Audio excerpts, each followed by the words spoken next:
Hello guys! Samahan niyo ako today sa aking kitchen at magluluto tayo ng pumpkin pie. Yung nagtatanong kanina, ituturo ko sa inyo kung paano ang ginagawa ko at we are different procedure or different techniques. So, eto ang gagawin natin. Ayan guys, meron tayo ditong dalawang klaseng pie crust. Linagay ko na siya sa oven within 15 minutes para mag-crunch siya sa ilalim. Ayan guys, medyo naluto na siya. Then, ang gagawin naman natin next step ay ito. Ayan guys, minash ko na yung pumpkin na in-steam ko. Matamis yan guys. Pagka ganyang klaseng pumpkin na super orange, iyan ay matamis. Eto guys, lagyan natin ng asin.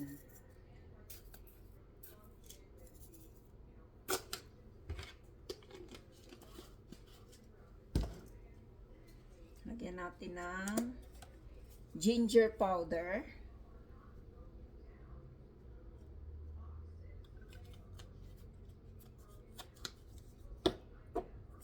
Nutmeg.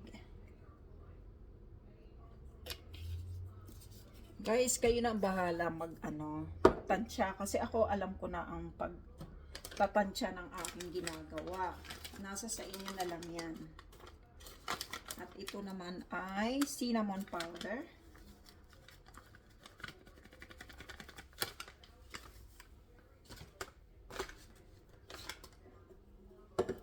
At lagyan natin siya ng sugar.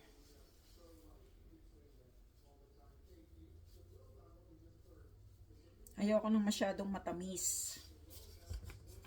Kaya alam ko na kagad yan. Half cup lang yan guys. Haluin natin.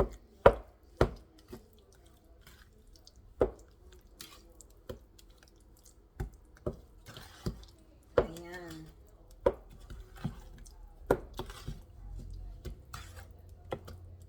Halu-haluin lang guys. Then, lagyan natin ng isang itlog. Nasa sa inyo guys. Ako ayoko masyadong maraming itlog. Dahil nga sa cholesterol.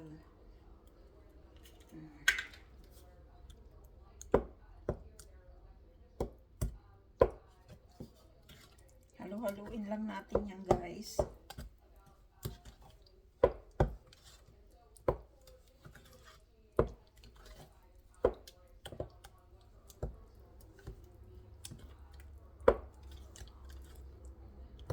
Tikman natin kung anong lasa.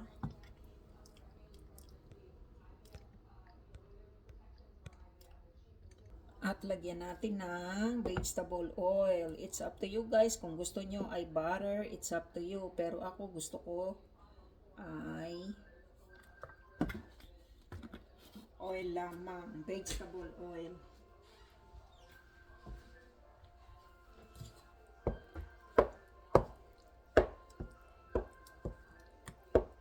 At lagyan natin ng ng milk. Konti lang guys ang ilagay natin. Dahil masama naman ang napakarami. 1/4 lang yan, cup. 1/8. Ganun guys. Para sumarap ang lasa. Ganyan lang yan guys. Ayan na. Naka-ready na ang ating pumpkin. Ayan na guys. Ayan. Isa-set na natin.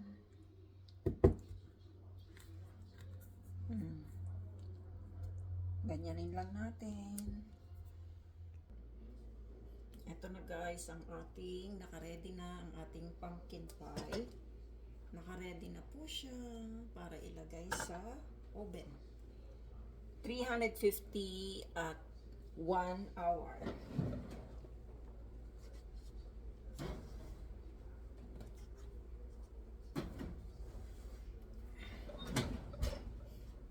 And guys, wait later. Guys, ito na ang ating pumpkin pie. Ayan, kalabasa pie. Mainit-init pa. Abangan nyo yan, guys. At meron pa tayong gagawin dyan for the whipping cream. Next step, guys, we're going to make a whipping cream. Ayan, guys, gagawa tayo ng whipping cream. Ayan. Sugar first. Kayo na lang ang magtansya ng kung anong gusto nyo. Ka-sweet ang ating whipping cream. Ayan.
At lagyan natin siya ng vanilla.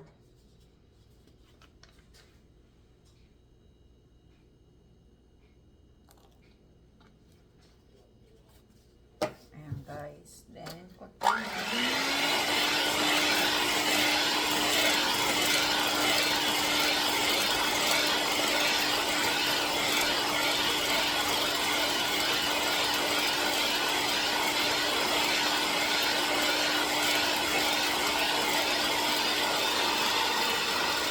ayan na, guys, ang whipping cream. Ayan, nakita nyo. Ito na, guys, ilalagay na natin. Malamig na siya. Malamig na ang ating pumpkin pie. So, i-apply na natin yan, guys. It's up to you, guys, kung gusto nyong gumamit ng pie pen para sa cake. Ako, ay, ganito lang, napakasimple. Ito lang ang gusto kong gawin. I-flat ko lang para walang masayang. Kasi kung gagamit pa tayo ng pie pen, buti kung pang ano yan, pang special na tao, gamitan natin ng pie pen. Pero pagka sa bahay lang, ordinary, kahit ganito na lang, guys. At least walang masasayang na whipping cream. Yan. Ganyan lang style ko, guys. At least yung whipping cream hindi masasayang. Kasi kung lalagay pa natin yung sa pie pen o kaya doon sa plastic na pie pen, maraming masasayang na whipping cream. Instead na isang ano pa yon, isang teaspoon or tablespoon para sa inyong makain, hindi na kasi napunta na sa plastic. Kaya sa akin ganito na lang.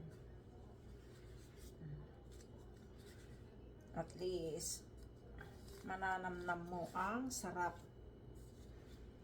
ng ating pumpkin pie. Napakasimple pero masarap siya, guys. Depende kasi yan sa inyong panlasa at panimpla. Kaya sa akin yung tama lang, na hindi naman sobrang tamis, katamtaman lang, para hindi overpowering. Ayan, guys, another one. Meron pa tayong isa niyan. Tingnan nyo lang. Maraming nagagawa ang kalabasa kung matyaga lang tayong gumawa. Kung gustong kumain, kailangan marunong magluto at marunong gumawa ng paraan. Para-paraan lang yan, guys. Ang kalabasa sa atin binabaliwala . Ngayon lang nakikilala yan kapag gustong kumain. Gawa ng paraan ng iba-ibang putahe. O kaya dessert. O, diba?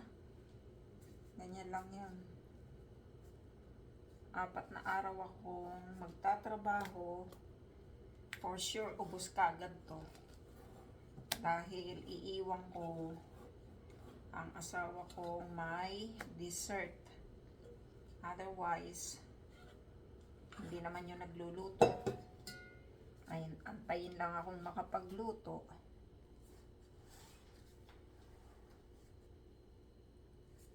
At kung ano lang ang gusto niyang kainin. Puro si bread lang yan. Kaya ngayon, meron siyang i-crave after lunch or dinner. Ayan guys. Diba?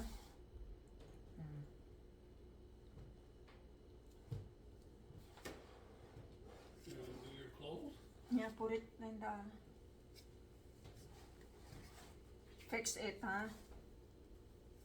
Ayan guys, ang ating pumpkin pie. Oh, ayan na guys. Walang masasayang na whipping cream.